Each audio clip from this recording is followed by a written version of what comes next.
और इन ग़िज़ाओं का इस्तेमाल करते हुए हम अपने वज़न को भी कम कर सकते हैं। तो ये ग़िज़ाएँ और ये फल कौन कौन से हो सकते हैं, उनको कैसे इस्तेमाल किया जा सकता है, इस पर आज हम बात करेंगे। हमारे साथ इस वक्त मौजूद हैं क्लिनिकल न्यूट्रिशनिस्ट हैं ज़ैनब गोंदल हैं। ज़ैनब, मैं आपको खुश आमदीद कहती हूँ जागो लाहौर में। कैसी हैं आप?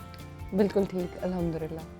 ज़ैनब, जिस तरह सर्दियों में ख़ुसूसन देखा जाता है कि हम बहुत सुस्त हो जाते हैं, ना कोई वॉक करते हैं, ना एक्सरसाइज करते हैं, और इवन के जो मिडिल एज के लोग होते हैं वो ज़्यादातर वज़न उनका बढ़ जाता है, इवन के तूंद भी निकल आती है और बड़ा डिप्रेशन का भी शिकार होते हैं। तो इसकी क्या बड़ी वजह है आपको लगती है कि ख़ुराक का जो हम सही इंतखाब नहीं कर रहे होते, या फिर जो हम बेतदाली के वक्त खा रहे होते हैं? सबसे पहले तो मैं ये कहूँगी, खुराक का जितना रोल है उतना ही साथ हमारे पानी का भी रोल प्ले करता है। प्रॉपर डाइट है हमारी, पानी भी। लेकिन सर्दियाँ आते ही हम पानी को बिल्कुल पीना छोड़ देते हैं, जो मोटापे का सबसे बड़ी वजह बनता है। क्यों बनता है ये हमें समझना बहुत मुश्किल लगता है, और हम उसको नहीं समझ रहे कि मुझे प्यास नहीं लग रही तो मैं पानी क्यों पीऊं। लेकिन जैसे गर्मियों में हम पानी का इस्तेमाल करते हैं, हमें सर्दियों में भी कम से कम 10 से 12 ग्लास ही पानी का इस्तेमाल करना है। जब ये मैं पेशेंट्स को कहती हूँ तो वो कहते हैं फिर हम वॉशरूम के बाहर ही रहेंगे। बिल्कुल ऐसा नहीं होगा। जब आप आदत बना लेंगे, आप 2 ग्लास से शुरू करें, थोड़ा थोड़ा बढ़ाते जाएं, तो आप कभी भी ऐसे नहीं होंगे। आदत हो जाएगी, बॉडी उसको अडेप्ट कर लेगी।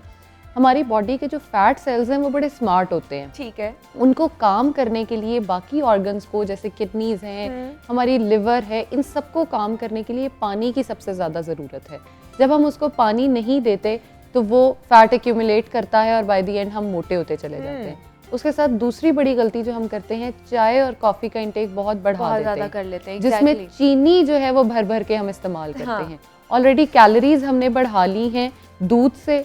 जो कॉफ़ी है उसको बहुत कम ले रहे हैं, पानी कम है, दूध बहुत ज़्यादा है, जो हमारा बाय द एंड मोटापा कॉज कर रहा था। उसके ऊपर से चीनी जो थी वो और हमें मज़े दे रही थी, पानी हम वैसे नहीं पी रहे थे। तीसरी जो गलती सबसे बड़ी इसके साथ आती है वो ये आती है, हमें अपने कंबल में, रज़ाई में बैठ के ड्राई फ्रूट खाना बहुत पसंद है। साथ अपना फेवरेट शो लगा हुआ है, हमें पता ही नहीं है कि हमने कितना खा लिया है। इसकी एग्जाम्पल हमेशा मैंने यही दी है कि सबसे पहले उसको एक पोर्शन में निकाल लें, प्लेट में काउंट करें कि आप कितने नट्स खा रहे हैं। ठीक है। ताकि आप जो है वो बदतदाली कर ही ना सके, ज्यादती की तरफ जा ही ना सके। चौथी गलती जो आती है वो आती है फास्ट फूड का इस्तेमाल। वॉक हम नहीं कर रहे, एक्सरसाइज नहीं कर रहे, ये पहली 3 गलतियों के साथ हम उसी क्विल्ट में बैठ के जहाँ हमने नट्स खाए थे वहीं हम खाना भी खा रहे हैं। रात को मोस्टली लोग जो है वो कहते हैं हमें भूख लग रही है, जिसकी वजह से जो है वो ऑर्डर कर रहे हैं, और चीज जो इजी लगता है उन्हें। एग्जैक्टली, चीज़ और कार्बोहाइड्रेट्स का बहुत ज़्यादा अमाउंट में जो इस्तेमाल है वो बॉडी में लेके जाते हैं। उसके बाद वहीं बैठे रहते हैं, फैट्स जो हैं वो जुड़ते हैं बॉडी में, और बाय द एंड मोटापा और तोंद हमारी निकलती है, जिसको हम सबसे बुरा लग रहा होता है हमें बॉडी का पार्ट। और इसके साथ सर्दियों का एक और भी फायदा लोग उठाते हैं कि ऊपर कोट्स जैकेट आ जाते हैं, बल्जेस छुप जाते हैं। वो अपने बल छुपाने के लिए बलों वाले पराठे खाते रहते हैं कि हम वो इंजॉय कर लें, या हम फिर कम कर लेंगे। और दूसरा, इतना सब कुछ हम खा रहे होते हैं, ऑयली चीज़ें भी और दूसरी चीज़ें भी खा रहे होते हैं, और वर्जिश हम लोग कर नहीं रहे होते, जिससे हमारा जो मेटाबॉलिक रेट है वो भी कम हो गया होता है, स्लो हो गया होता है। तो हमें बताइए कि ऐसी फिर हमें कौन सी चीज़ें खानी चाहिए। इवन के फल बहुत ज़्यादा इस वक्त मार्केट में आए हुए हैं, मौसमी फल, उनमें हमें बताइए कौन से फल खाने चाहिए जो हमें मोटा होने से भी बचाएं और हमारा मेटाबॉलिक जो रेट है वो भी फास्ट हो। मेटाबॉलिक रेट को फास्ट करने के लिए, इम्यूनिटी को स्ट्रॉन्ग करने के लिए सबसे अच्छा फ्रूट जो मार्केट में इस टाइम है वो है ऑरेंजेस। ठीक है। उनकी सारी की सारी टाइप्स, इनमें विटामिन सी की अमाउंट जो है वो बहुत ज़्यादा होती है। अगर हम विटामिन सी का इस्तेमाल देखें तो बॉडी में जितने एंटीऑक्सीडेंट्स होते हैं, यानी जो बीमारी कॉज करने वाला मादा है, जो कैंसर भी कॉज करता है, उससे हमें बचाता है। हमारी सेहत का राज जो है वो कहीं ना कहीं विटामिन सी हो रहा होता है। हमने कोविड में बहुत ज्यादा विटामिन सी यूज किया, उसकी अफादियत हमें पता चली, लेकिन जैसे ही कोविड थोड़ा कम हुआ हमने उसका इंटेक बिल्कुल छोड़ दिया। इसीलिए विटामिन सी का इंटेक जो है वो ऑरेंजेस से भी करें, और उसके साथ साथ जितने फ्रूट मार्केट में आते हैं सबका इस्तेमाल किया जाना बहुत ज़रूरी है। क्यों ज़रूरी है ये अंडरस्टैंड करना। हम जैसे मैंने कहा मीठा खा रहे हैं, लोग चाय की चीनी पे जो है वो नहीं छोड़ेंगे, लेकिन जहाँ उनको कहा जाएगा कि आप शुगर केन का इस्तेमाल करें, तो वो कहेंगे नहीं वो तो बहुत मीठा होता है, वो नेचुरल स्वीटनर है, उसका इंतखाब नहीं करेंगे, उस तरफ जाएंगे। ठीक है। उसके साथ मेटाबॉलिज्म को फास्ट करने के लिए हमारी ग्रीन टी बहुत इफेक्टिव है, लेकिन दिन में 2 कप से ज्यादा उसका इस्तेमाल नहीं करेंगे। ठीक है। उसके साथ चिया सीड्स बहुत इंपॉर्टेंट है, उनका इस्तेमाल करेंगे, फ्लैक्स सीड्स का इस्तेमाल करेंगे।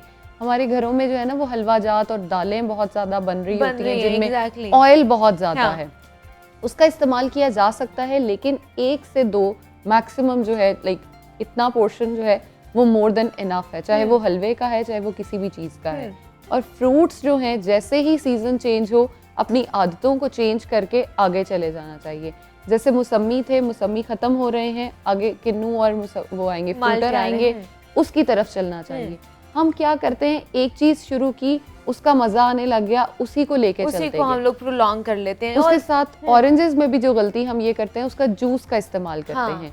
एक टाइम पे अगर हम ऑरेंज खाएंगे तो ज्यादा से ज्यादा 2 से 3 का इस्तेमाल हम कर लेंगे, लेकिन जब हम जूस का इस्तेमाल करते हैं, एक जूस बनाने के लिए, ऑरेंज जूस का ग्लास बनाने के लिए हमें तकरीबन 6 से 7 ऑरेंजेस दरकार होते हैं, और उसके ऊपर से फिर हमने उसमें नमक भी डालना है, काली मिर्च भी डालनी है, अपनी मर्जी का उसको टेस्ट देके पीना है। वो शुगर का क्या उसकी अफादियत कम कर देती हैं ये चीजें जब हम बेसिकली एडिशनल ऐड ऑन कर रहे होते हैं? बेसिकली जो फाइबर कंटेंट है जूस में वो खत्म हो जाता है। ठीक है। हम सिर्फ शुगर्स अपनी बॉडी में लेके जा रहे हैं। जिन लोगों को डायबिटीज है या प्री डायबिटीज में फॉल कर रहे हैं, उनके शुगर लेवल बड़े बढ़ना शुरू हो जाते हैं, इसीलिए जूसेस को अवॉइड करना चाहिए। आप एक टाइम पे जितना होल फ्रूट खा सकते हैं वो खा लें।